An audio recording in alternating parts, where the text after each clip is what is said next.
the game, win or loss, Micah Parsons being out for the rest of the season and a little bit into next season is not great news for the Packers with what he's contributed to this team. And I don't really think one person can replace him, but who do you think needs to step up for the Packers defensively?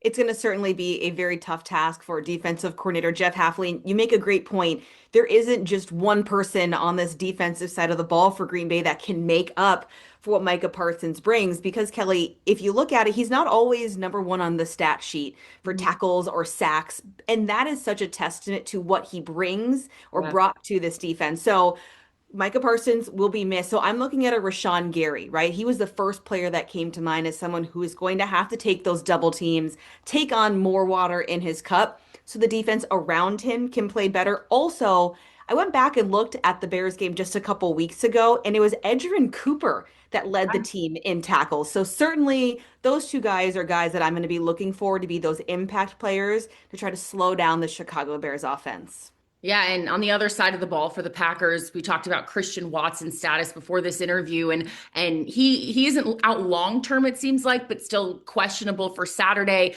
If he's out, what other receivers will need to make up for his potential absence?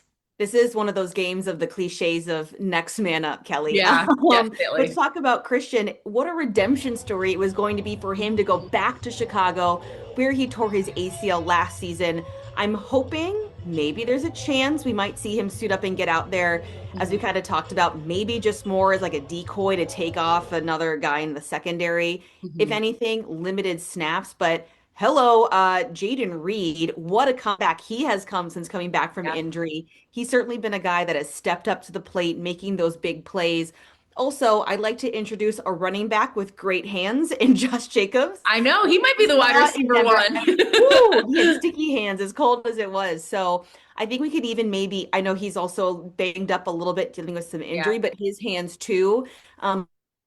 Into account. And Bo Melton, who had that great block on the Josh Jacobs touchdown. Those are the three guys that if you're looking for someone for Jordan to connect with, find the end zone, those are my dudes.